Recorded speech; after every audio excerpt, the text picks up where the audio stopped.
Legal. No Então, YouTube. é bacana assistir, sim, porque, como eu estava falando para vocês, quanto maior a variação dos contextos, das informações, esse é excelente. Boa ideia. Então tá bom. Vou ver se eu consigo aqui, tá bom? Gente, eu estou gravando. Se alguém por acaso cair, é só chamar de novo que eu autorizo a entrada. Tá. Apresentar uma tela inteira. Ele tá dando cancelar aqui. Tá aparecendo alguma coisa aí, não? Nada, cara. Apareceu nada aqui, não. Não. Tenta de novo apresentar agora. Tá, só um pouquinho. Apresentar agora uma janela. Compartilhar. Deu certo agora? Tá dando. Aham. Tá dando? Então tá, como eu estava falando, esse é o capítulo 7 do livro Psicologia da Arte, do Vygotsky, né? É um alento, um café para mim. Então,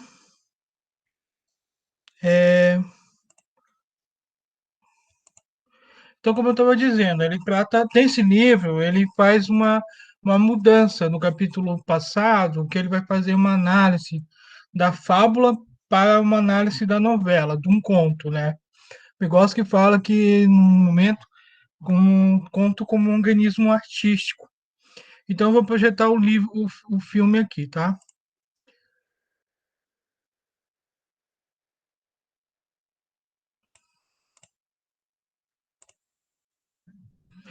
Ele é azul e vermelho porque ele é feito em 3D.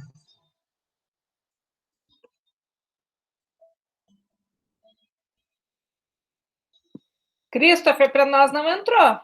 Não? Não. Então, deixa eu passar o...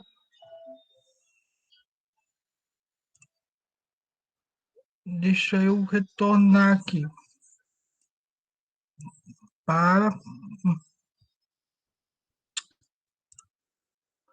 Como que eu vou fazer? Apresentar agora uma guia.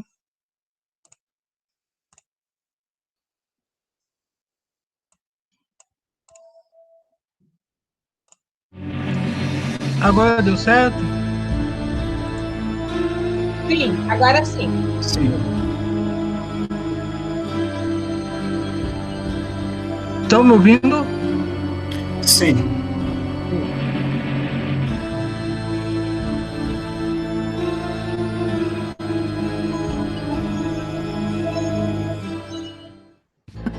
Olha Mircheskaya despertava interesse e admiração entre os jovens de sua classe social privilegiada, chamando atenção por onde passava. Já os homens? Esses disputavam sua atenção e eram capazes de cometer loucuras por ela.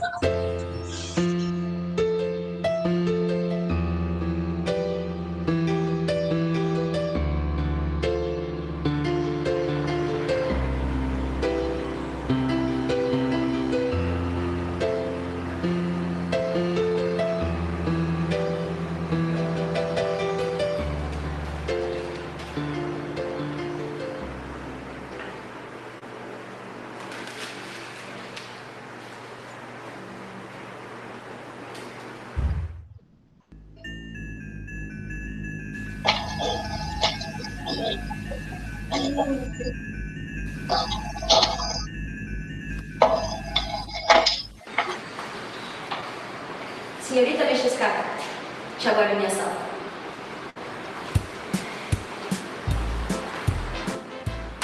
Bom dia, senhorita Mircheskaya. Estou ouvindo, madame. Infelizmente, não é a primeira vez que sou forçada a chamá-la aqui para lhe falar do seu comportamento. A senhorita não é mais uma menina. Sim. Mas ainda não é uma mulher. Para começo de conversa, seu penteado? Eu não culpa de ter os cabelos bonitos, madame. Então é assim. A senhorita não tem culpa. Não tem culpa pelo penteado, não tem culpa por estar arruinando dos seus pais com sapatos caros. Mas, e repito, a senhorita ainda não é uma mulher. Mas a senhora deve estar equivocada. Eu sou sim uma mulher. A senhora sabe quem é o responsável por isso? É um amigo e vizinho do meu pai e também seu irmão, Alexei Mikhailovich Malyutin. Olha, havia seduzido meu irmão. Dizia que se casaria com ele.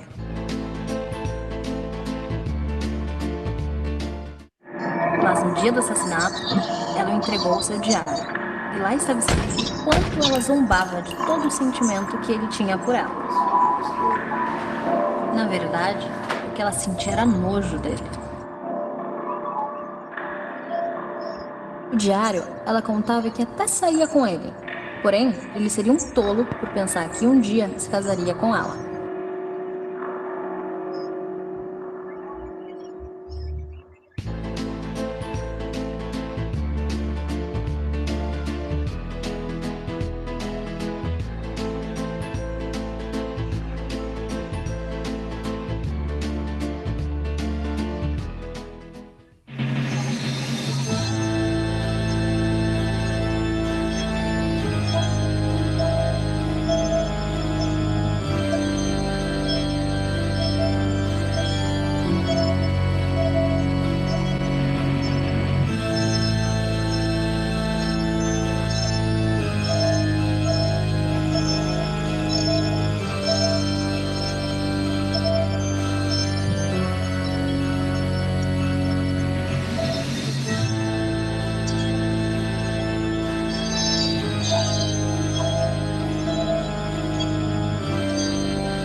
Hoje, sinto saudade de todos que me deixaram.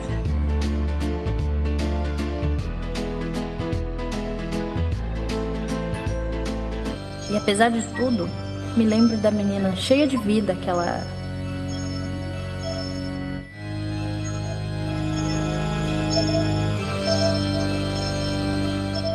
O livro que meu pai me deixou explicava tudo que uma mulher precisava saber.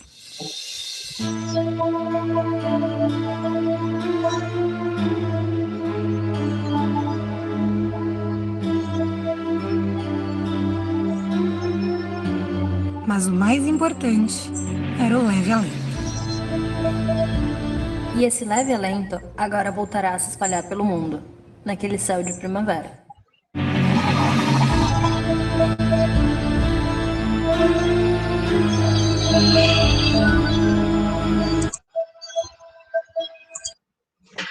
Então, esse é o...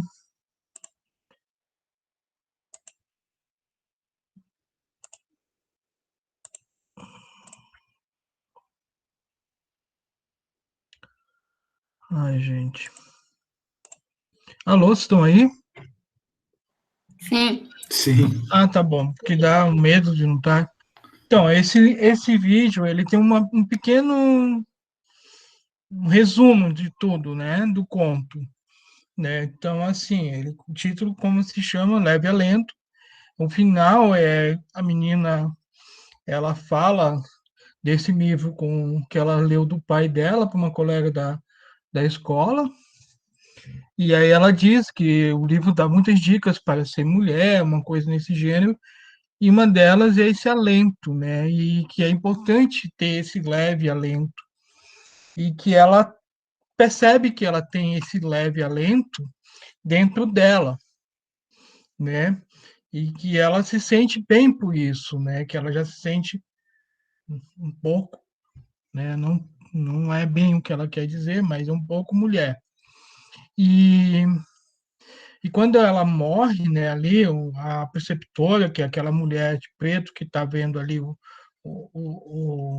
túmulo dela, né, ela faz essa reflexão porque ela escutou essa conversa, ela testemunhou essa conversa com a amiga e ela pensa sobre o que ela disse e ao final ali, que esse leve alento, né, vai se espalhar pelo mundo. Então, é esse livro que o Vygotsky, esse conto que o Vygotsky resolve escrever com essa ideia de pensar, né, essa diferença entre a fábula, né, e o conto, né, a novela. Então, quais são o que precisa ser feito para... E aí ele está fazendo em cima de algumas... Ele tenta justificar na página 183, por que que ele escolheu esse conto. Ele não coloca esse conto como uma escolha aleatória, sem razão. né?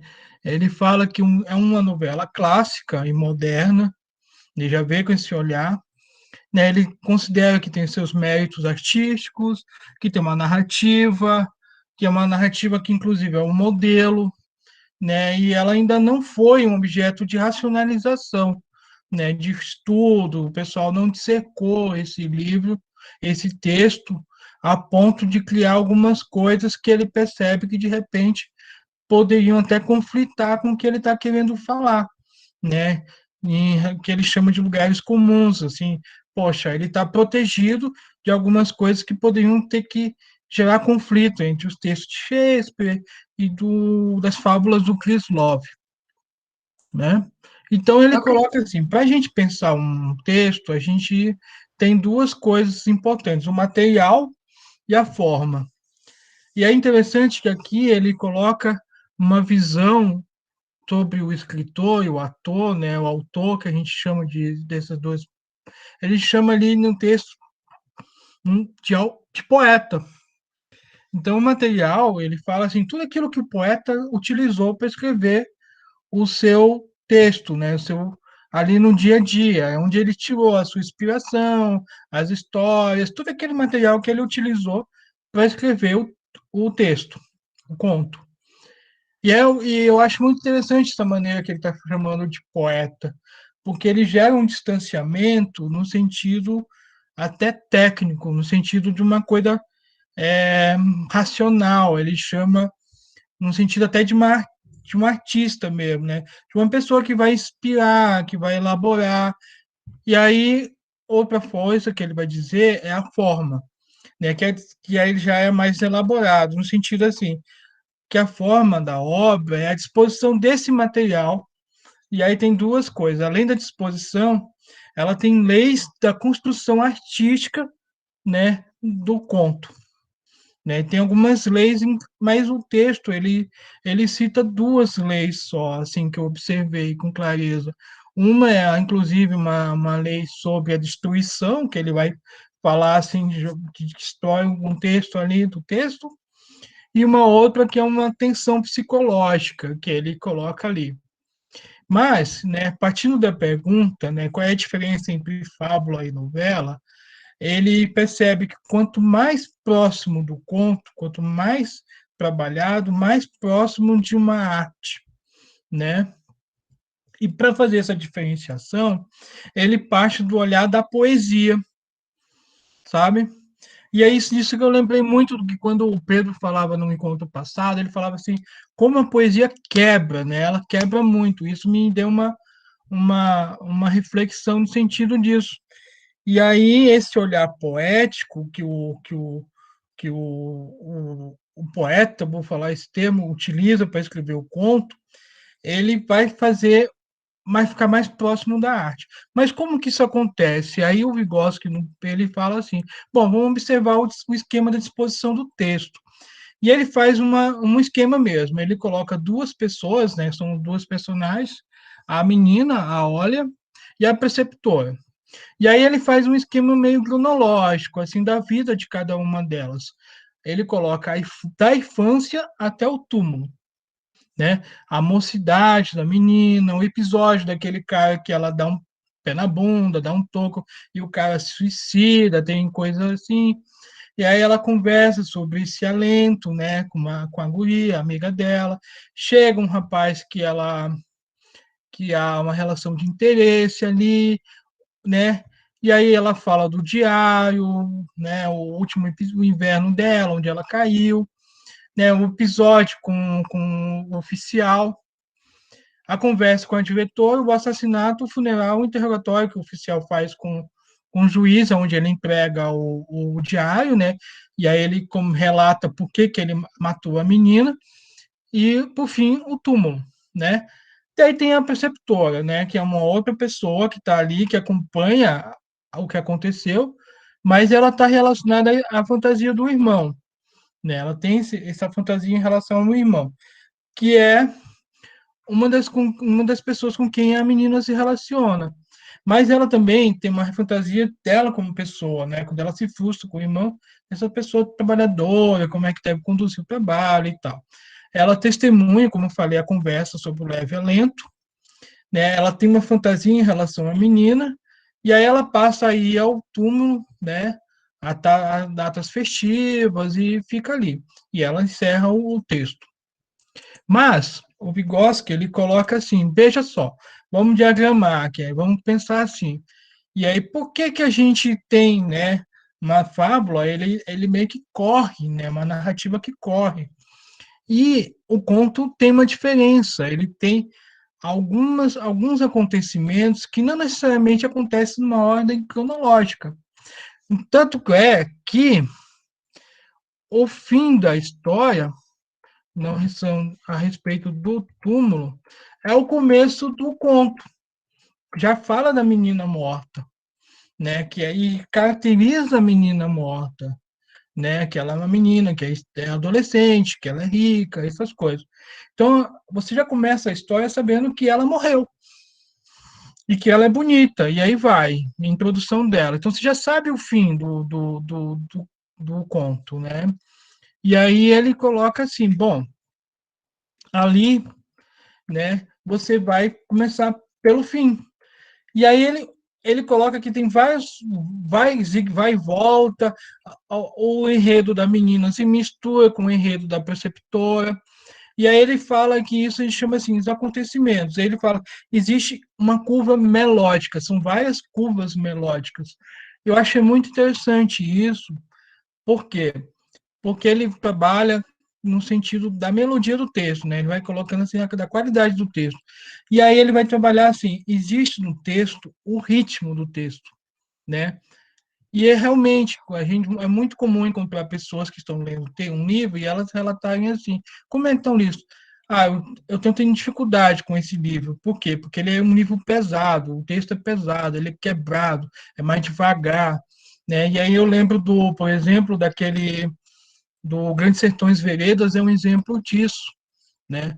Você não consegue ler o Grandes Sertões Veredas assim de primeira, você lê até falando, né? Para você ouvir o sotaque de Adorim, né? Você tem que ler falando, e se falar em voz alta, melhor ainda, né?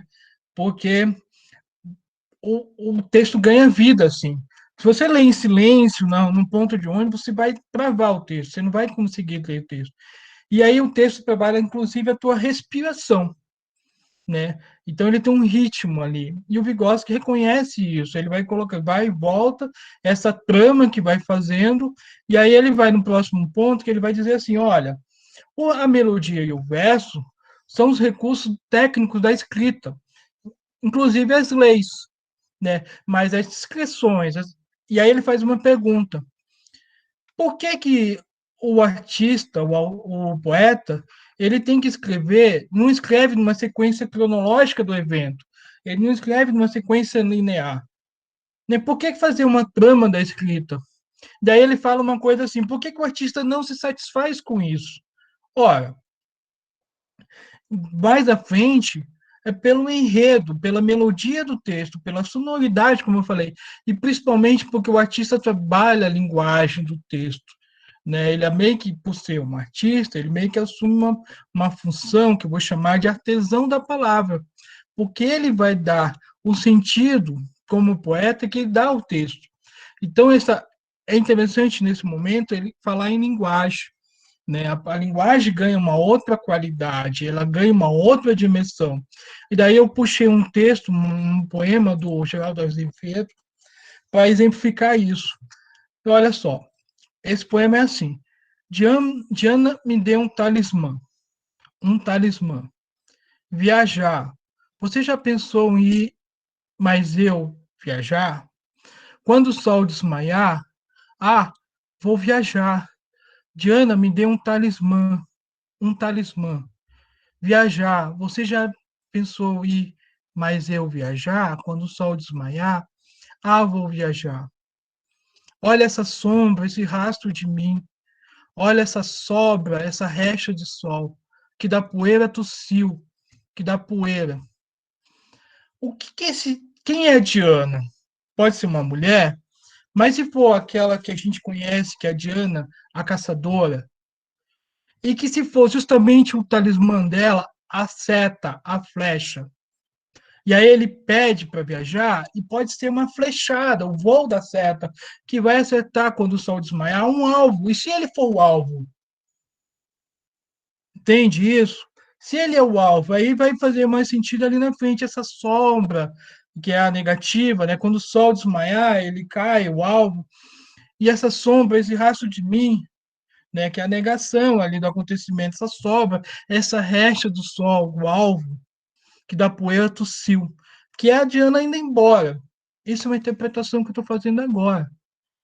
Né? Mas essa é a magia do artista, que quando ele faz o texto, ele coloca essa transformação. Se a gente lê o texto assim, sem entrar nele, é um texto que fica assim meio estranho, né? E aí essa é a poesia, essa qualidade trabalhada que o artista faz, que nos convida também a trabalhar o texto junto. E aí ele vai mais à frente, ele vai colocar assim, bom, com a mesma pergunta, o que representa o conteúdo do conto ou seu material tomado em si, tal como é? O que nos sugere a síntese das ações e acontecimentos que destaca desse conto como sua fábula? E aí ele fica ali tentando fazer esse diferenciamento. Ele fala o sentimento vital, né?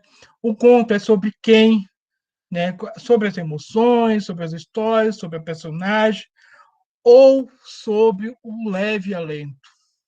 E aí ele mostra como um conto se transforma, como uma coisa assim, por quê? Porque a gente pode ler um conto já pensando, é sobre a menina, é sobre a professora, mas não, imagina, sobre esse leve alento. O que é esse leve alento?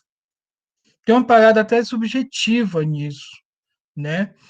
O que é o ser leve alento? Assim, a gente até aceita o fim, como ele fala, tudo aquilo que ele colocou aceita como um leve alento, uma certa resignação. E aí eu coloquei assim para a gente provocar isso que o ator, o poeta do texto, chamar ele assim. Ele dentro desse texto ele trabalhou com gêneros, amor, sexualidade, sedução, adolescência, conflitos de gerações, morte, luto. Há um feminicídio. Quem se deu conta desse feminicídio? Há relações de machismo, relações de poder, mas o feminicídio, gente, ficou assim, um grau de hierarquia menos que um leve alento. Ele transforma esse texto, que é a história do feminicídio, e coloca um leve alento sobre o nosso destaque, ele nos envolve nisso. Inclusive, até sendo o título do livro. Né? E é como eu coloquei assim, olha o feminicídio aqui. A gente, é uma coisa grave, séria, né? E aí ele destaca o quê? O leve alento. Essa coisa que a menina aprendeu numa relação de um livro entre ela e o pai dela, né? Não é a tragédia da vida dela. Não é esse protagonismo que ela teve, esse desenvolvimento da vida interrompida por um cara que, pô, né? Então, aí vem uma outra coisa, que eu penso assim, gente, no Dom Casmurro, que é uma história, o que nos pega para discussão? Né? O que nos chama, pela mesma pergunta que o Vygotsky coloca, o que é discussão até hoje? Capitu traiu ou não traiu? Entende? O texto salta, e essa é a intenção do Machado de Assis quando ele faz isso. Essa é a dimensão. Coisa que uma fábula não consegue fazer. Não existe como uma fábula fazer. Ela tem assim, a formiguinha e a cigarra. Se a cigarra não trabalhou no inverno, ela vai morrer de frio. Essa é a moral. Mas o conto, o texto ele tem essa coisa, essa envolvência, que faz com que a gente fique abraçado ao autor. E aí, né, essa pergunta, que até hoje nós temos, tem dissertações, tem debates, Capitu traiu ou não traiu? E olha que tem por trás dessa pergunta muita coisa atrás, a exemplo, né, a exemplo dessa aqui, né? Sexualidade, amor, poder, tem tudo aí, né? E aí uma visão de sociedade. E aí, chegando à conclusão desse texto, né, ele tem essa coisa que é assim, né, essa fantasia. E aí o lugar do autor, como ele vai chamando poeta, eu pensei muito nisso, né? Como essa aranha que vive do que tece, como fala o Gilberto Gil, né? Que ele fica escondido e lança a teia, mas ao mesmo tempo é um caminho, é um labirinto na qual ele vai conduzindo as nossas mãos e o nosso olhar e o nosso intelecto nesse labirinto que ele elabora para a gente, nessa trama que o autor faz, né? E que aí nos envolve, que conduz o nosso olhar. Quando eu li o texto, eu não me dei conta que estava se tratando de um feminicídio. Eu não me dei conta. Eu me dei conta de uma menina que faleceu, mas depois que caiu a ficha, depois que eu pensei, gente, houve um feminicídio ali, mas o leve alento que ficou. Já encerrando, né, de uma maneira muito rápida mesmo, assim, para a gente estar conversando algumas coisas, de repente eu até omiti outras, né? Eu queria fazer uma sugestão de leitura, que é essa que me trouxe muito, esse texto me trouxe, da Insustentável Leveza do Ser, do Milan Kundera, né? Um texto que tem muito isso, fez uma relação muito, pelo menos comigo, como o Milan Kundera me envolveu, né? E aí, o meu alento, que é o cafezinho mesmo, e eu quero agradecer a vocês pela, pela, pela presença, né, por tudo, assim. E aí a gente abre para discussão às 6h30, né? Então é isso, gente. Muito obrigado. Muito obrigada, Christopher. Muito legal. Bacana. Pessoal, é legal agora, né? Como que eu corto isso, gente? Que realmente mudou. O que mudou aí? Eu não... Eu ainda estou dominando a tela ou não? Não, tá você. Eu não estou vendo, não. Eu estou te vendo aí, Christopher. Christopher, tá só você, mas não tua apresentação. Tua apresentação não entrou pra gente. A gente não viu teu PowerPoint. Ah, não? Não. Mas a gente viu você. Tá bom, não faz mal, deixa o PowerPoint. Mas então tá mande bom. para nós, Desculpa aí. né? O PowerPoint, né? Eu falei sozinho com o PowerPoint aqui. E falou tão bem, sabe? Foi muito gostoso ouvi-lo. Eu comentei com a Maria Sara, aliás, ela mesma levantou a questão. Eu disse, Pedro, você notou que o tiro, você não vê o tiro? Você entra de tal maneira no conto, nós estamos falando da técnica, nós estamos entrando no conceito, por exemplo, feminicídio é um conceito atual, né? É um conceito, inclusive, de uma outra vertente, outro pensamento e tal. Não é esse o caso. Mas você lê o livro, você passa meio que batido em cima da questão do tiro, né? Como aconteceu com o Cristo estava explicando. E a Maria Sara comentou isso comigo. Eu falei, realmente, o que está acontecendo? Você entra no ponto, você entra na multidão. Em torno lá do trem, você vê o trem chegar, você vê a situação toda, você persegue o personagem, né? Você vai atrás, você vai vendo as conexões, mas há os sinais, né? Os sinais são muito importantes. Você falou, sabe, Christopher, uma coisa que me chama bastante atenção, você falou de entretecer, tecer, enredar, o que nos enreda, o que pega, o que junta. Você usou muito dessas frases, mais ou menos assim, e eu sou assim, meio fuçador das coisas, né? Então, se a gente for ler a literação da palavra Olha Menschenskaya, ela é justamente um azeite puro que é banhado numa rede. Então, você está sempre escorregando por esse... Ela é o ponto referencial do que cria a trama, né? A rede de todo o conto. Evidentemente que não vem ao mérito, não é o caso, né, gente? Mas é bom sempre perceber isso, né? Que certas palavras que o autor joga, assim, não é... Ele está te colocando de lado, entendeu? E ele está te obrigando a ver um outro ponto de referência. Então, ele te deixa de lado e você fica meio que solitário no texto, daí, de repente, você se percebe.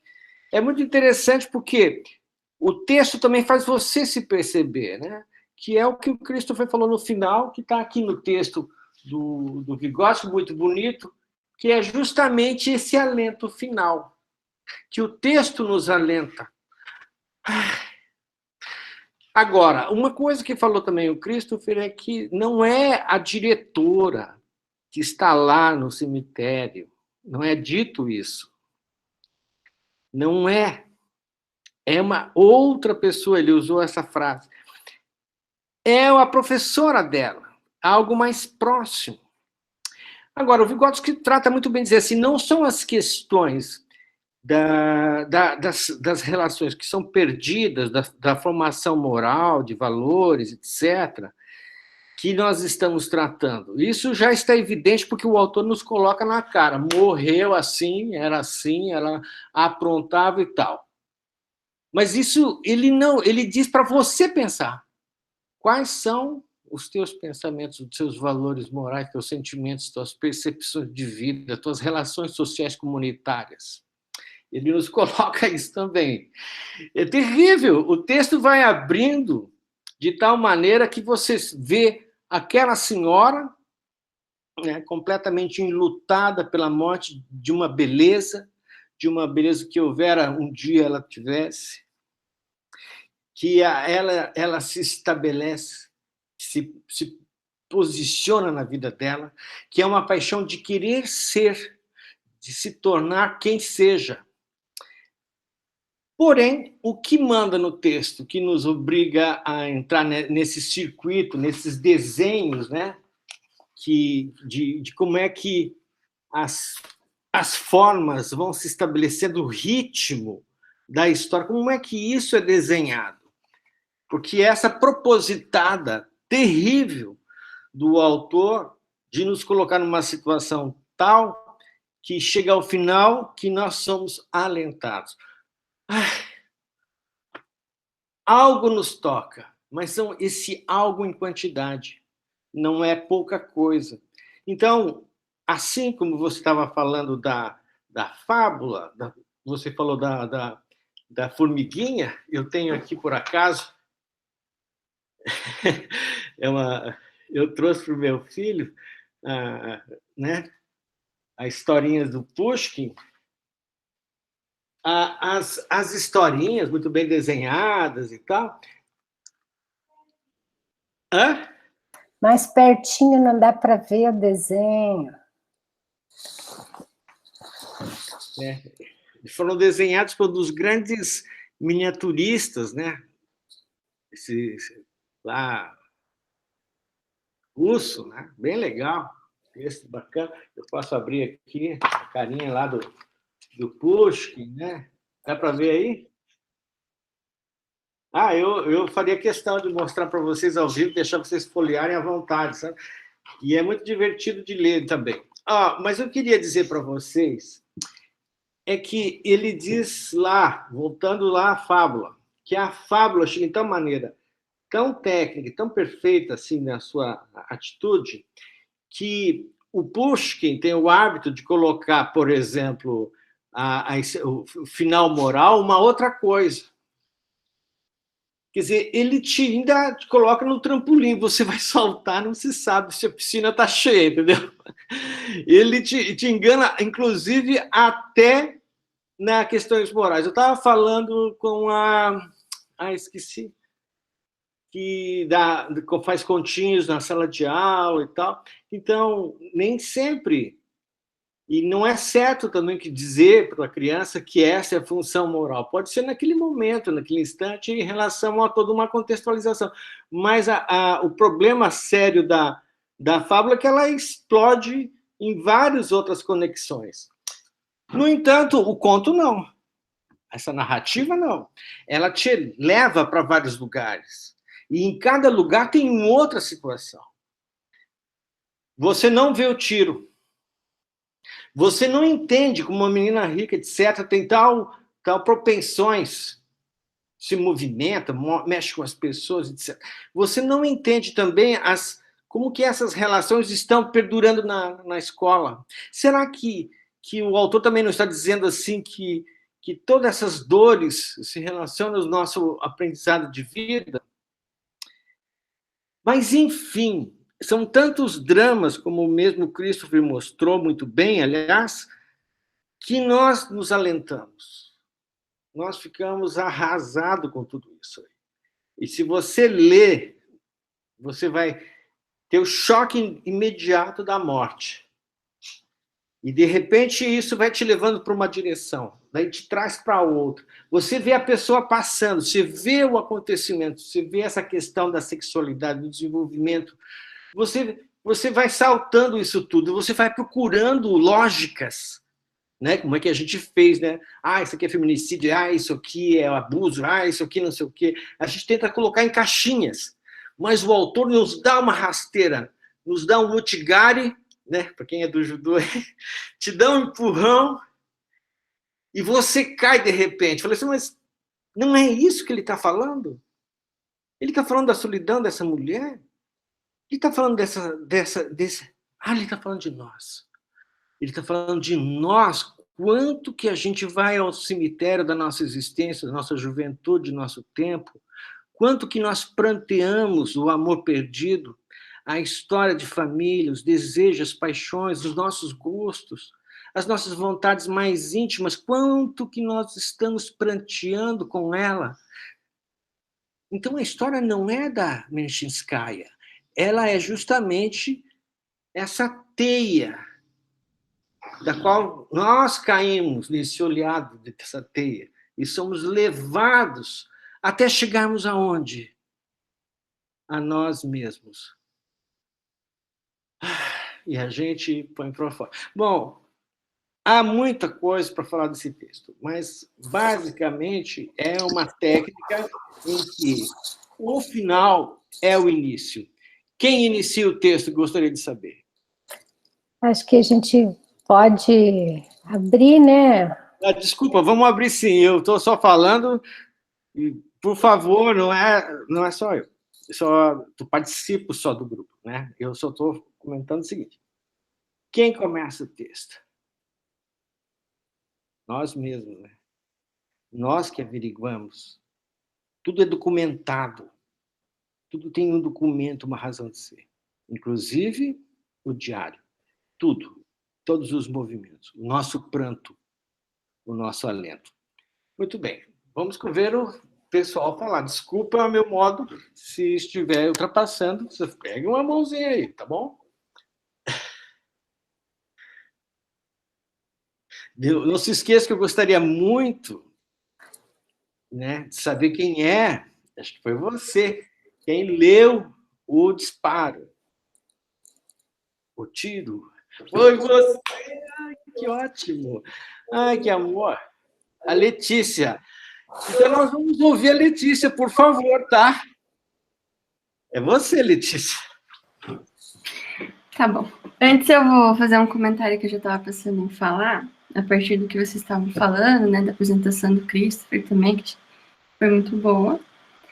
Que eu estava pensando, né, sobre o quanto aquela questão essencial, assim, né, que o Vygotsky traz em relação à fábula, o quanto ela se mantém no conto, né, da gente pensar a questão da contradição emocional, né, então achei bem interessante, assim, como ele vai construindo, né, o próprio Vygotsky, assim, né, no texto, assim, para demonstrar o quanto no conto também está presente essa mesma essência, né, mas eu acho que a questão principal é como o conto, ele é muito mais complexo, né, em termos lá da narrativa, dos elementos, né, que daí acho que traz toda aqueles gráficos, né, que ele apresenta, assim, então, assim, achei isso muito interessante de ficar pensando, assim, como a contradição é a mesma, assim, a base, mas de uma maneira muito mais complexificada, né, e daí aquelas questões que ele traz, assim, né, em termos de pensar a curva da forma artística, né, também fiquei pensando, assim, a relação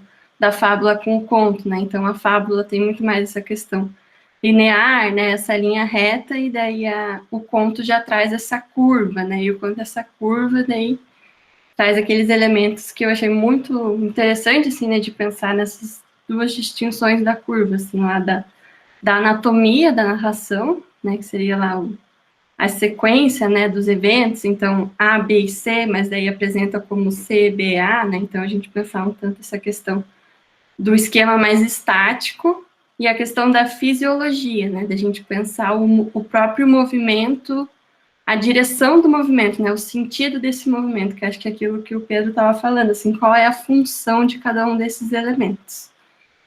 E daí, quando eu li lá o texto do disparo, né, do Pushkin, que daí eu fiquei com essa função, né, de ler esse conto do Pushkin, que é o tiro, na verdade é o nome em português.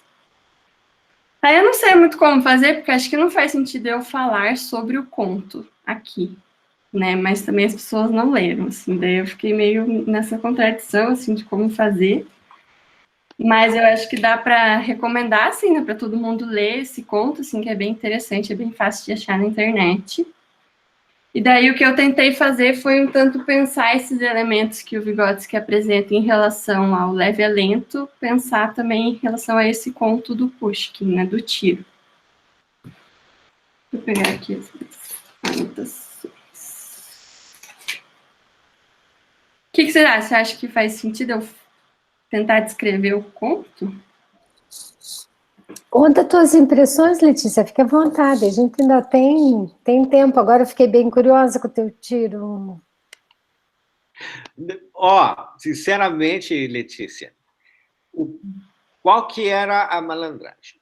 A gente viu que o Vygotsky leu várias caras e tal, e de repente tem esse conto do Pushkin, que trata, que aliás que é um dos autores preferidos dele, né?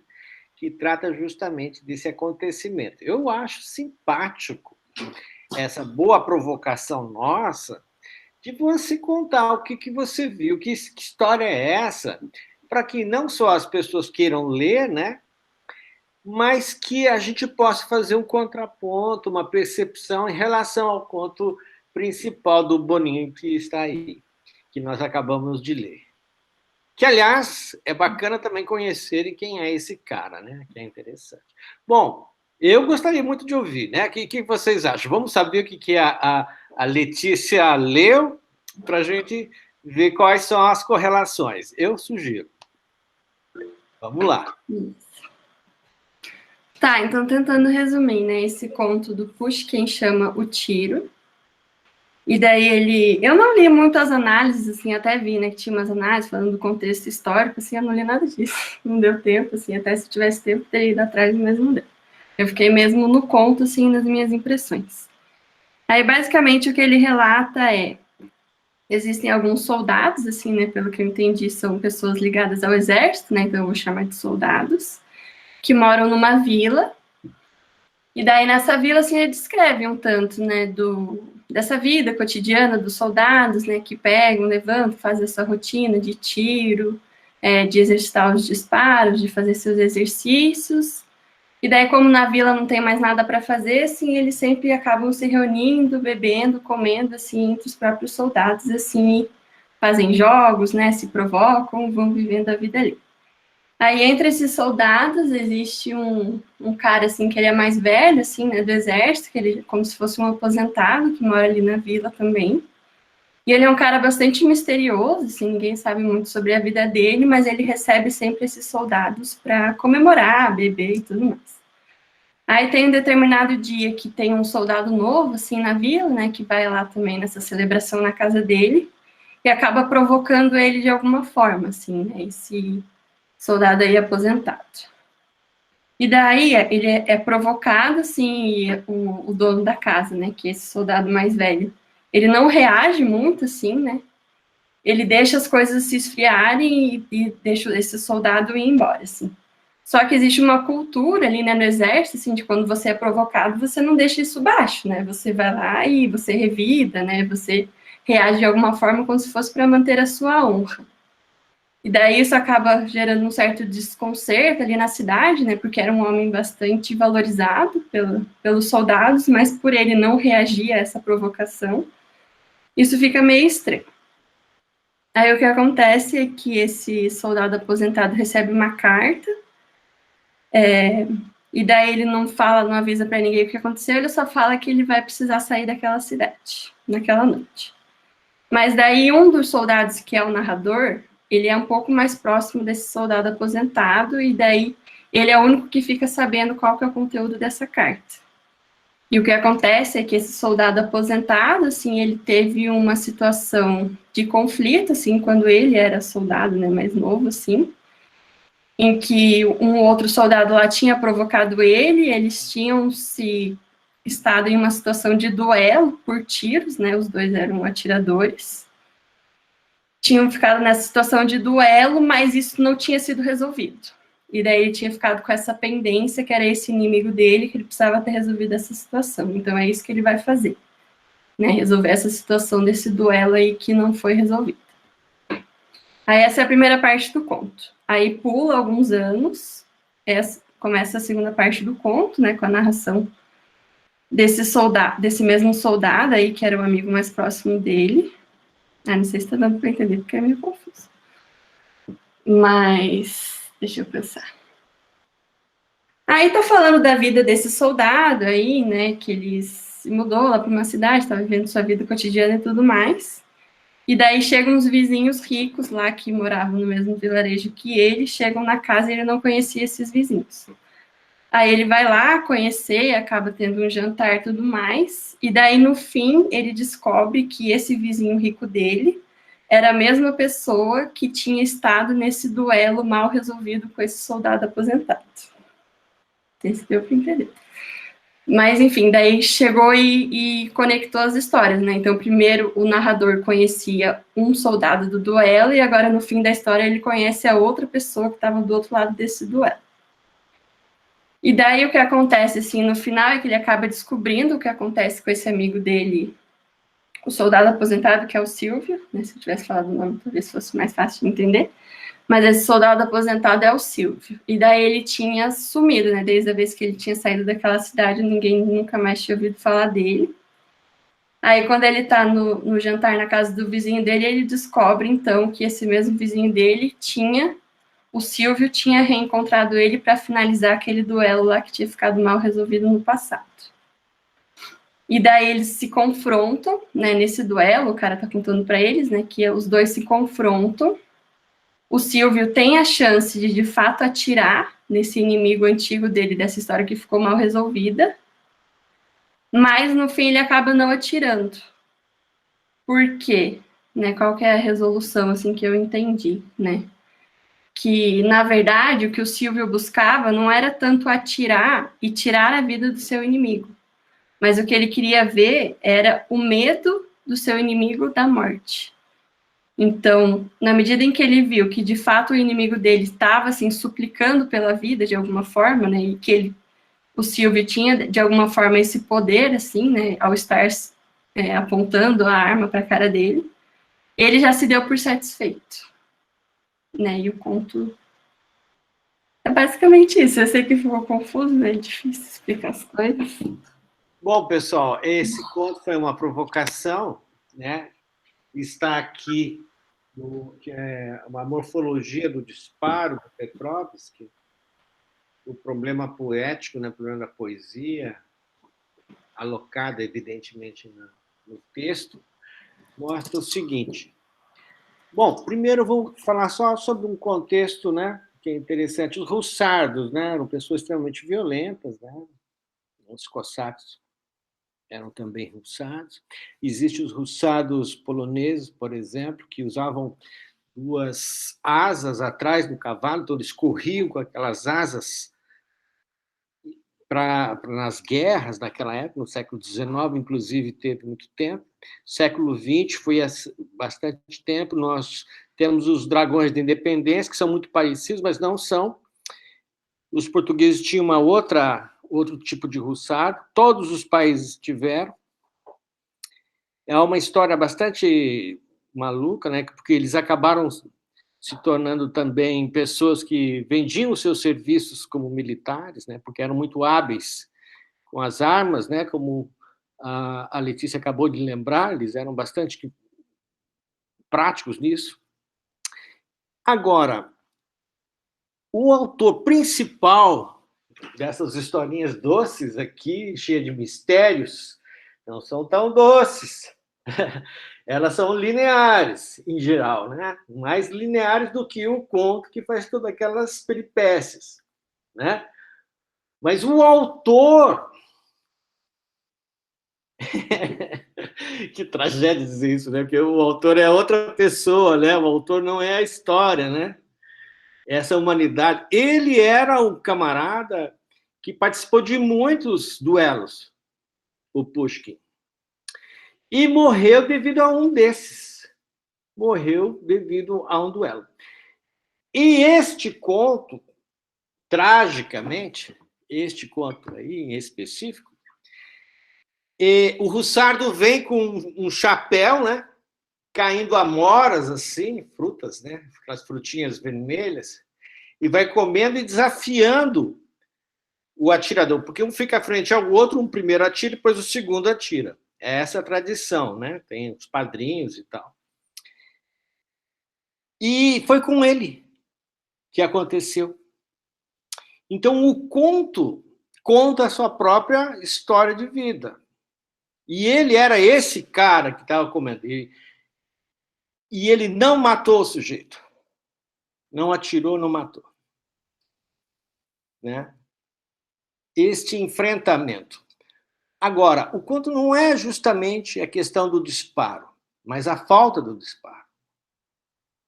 Não é justamente o conto, não é uma revelação do autor, porque ele usa dessas memórias afetivas trágicas da sua própria experiência. Mas a situação dada em que as pessoas se degladiam e se perdem no degladiar. Outra questão interessante, e eu acho que o Vygotsky apronta isso, que o Pushkin, de certa forma, era o Arquibaldi da história medieval, em que ele casa com uma menina muito jovem e é muito temeroso de que alguém venha e a rapte, a conquiste, porque ele se vê um homem velho. E ele aprende, como tem várias histórias da menina na torre, e ele passa por muito tempo na expectativa de que ela possa amá-lo, porque ele duvida, porque ele mesmo se percebe velho, o Arquibaldi, na história medieval. E que é muito refletida na história do Pushkin, que teve o mesmo acontecimento. Ele foi levado ao duelo que o matou devido a documentos, imagens, tramóias, que, segundo dizem, também são políticas para derrubá-lo, porque ele era bastante fervoroso no que dizia. E ele enlouqueceu, né? E ele vai para o duelo e morre, o Pushkin.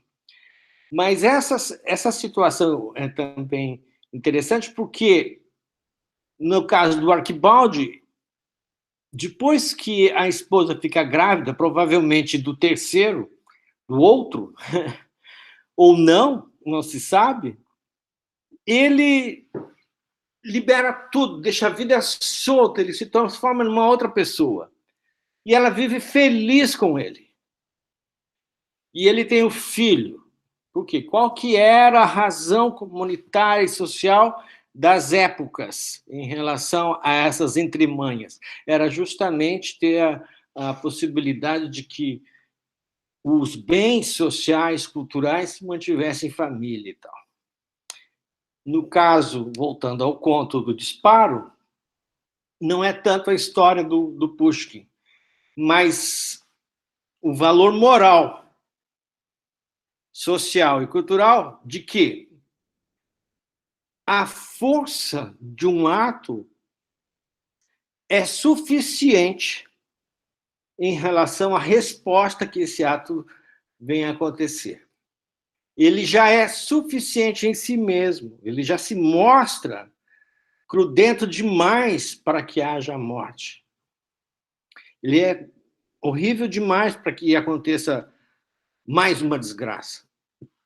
Então, o Vygotsky não brinca com isso, não. Ele vai dando as dicas para nós, né? Vai tecendo isso, dando caminhos para a gente pensar, que ele vai tratar mais tarde sobre a perigivânia, que é a nossa memória afetiva, daquilo que a gente vivenciou, as experiências que são sempre transformadas, porque a tua memória não é um estado fechado, né? Está sempre em construção.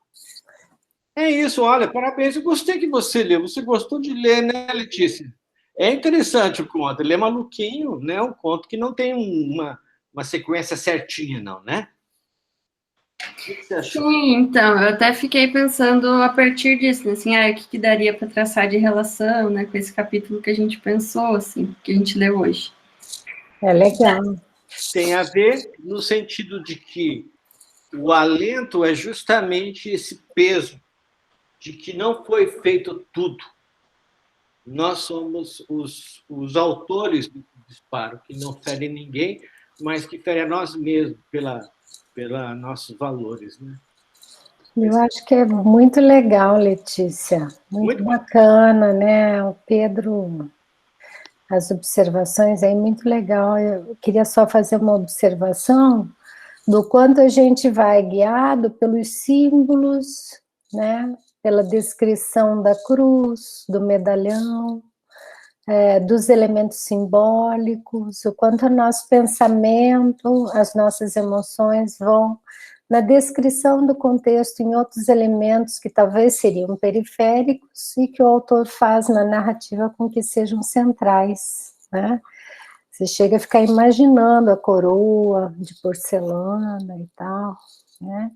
E o que é o central que nos choca é a vida, a tragédia, né? É uma vida que foi retirada no final. E que o tiro, na leitura, acaba passando desapercebido. Né? Você, ao acabar de ler a narrativa, você diz, nossa, mas ela morreu do que mesmo? Né? Então, eu acho que foi bem legal, até para a gente preparava para a leitura do próximo capítulo, que é o capítulo 8, né? Que é a tragédia. Né? De certa forma, Vygotsky está nos mostrando, né?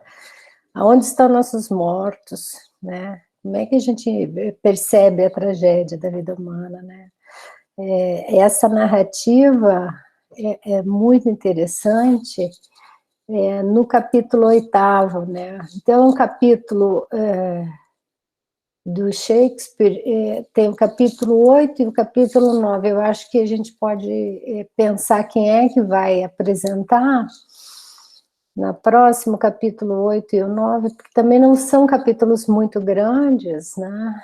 E são bem, bem interessantes, né? Como é que o autor, né, quando constrói uma narrativa, ele te coloca em oposição, né? Te leva num oposto, né?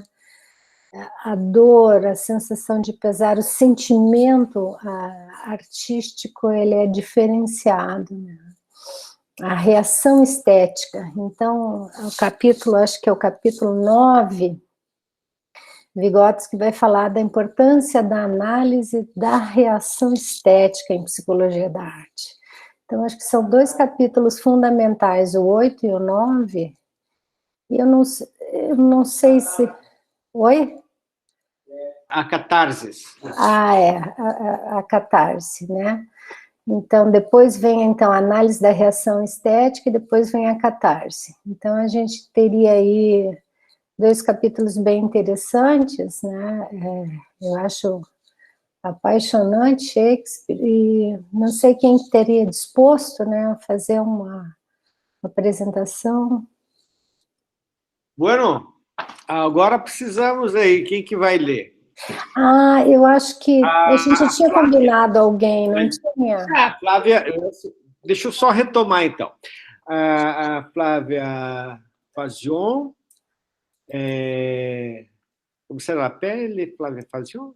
Oui, c'est ça, je m'appelle Flavia Fazion, c'est ça, juste.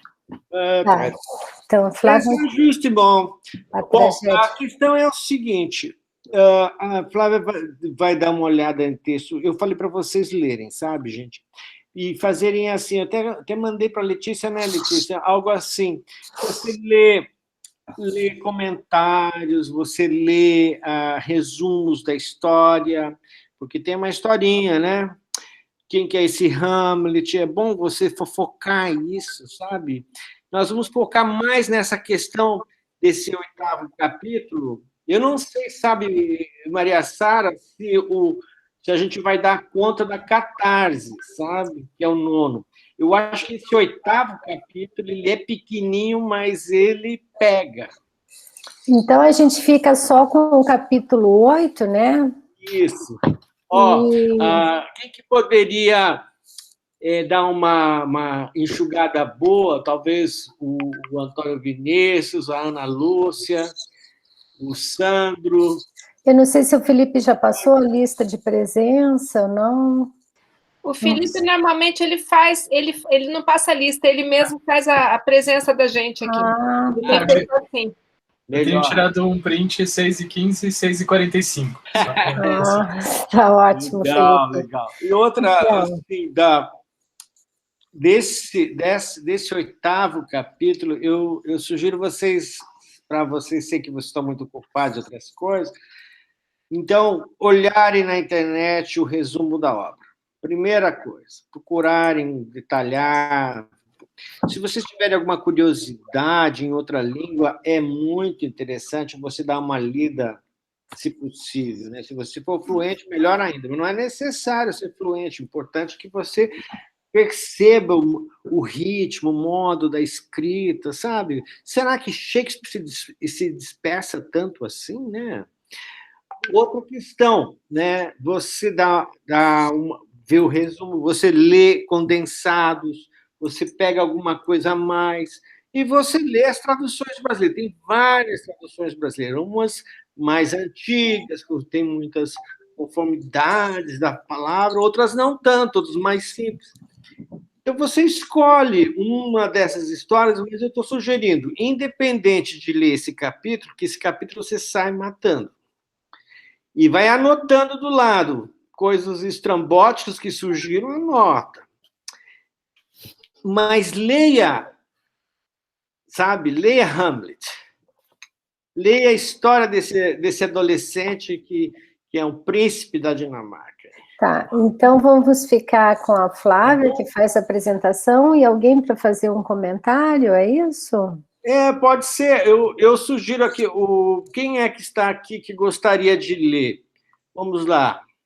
Eu vou ajudar aqui no Hamlet também. Então, o Anton. Isso, o Anton e a Flávia. Tá ótimo, então. Vocês dois, então, vão ler O Príncipe da Dinamarca, evidentemente, vão tratar bastante bem, né, que eu sei que vocês são bastante corajosos.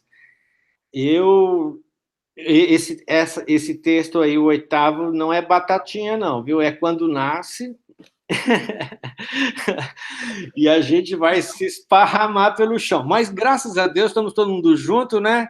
Cada um te dá as mãos, né? E a gente não deixa ninguém se machucar. E tenho, para ajudar também, talvez para orientar um pouco, tem o outro livro, tem o livro do Vygotsky, que é a tese dele, né? Que é a tragédia de Hamlet da Dinamarca, né?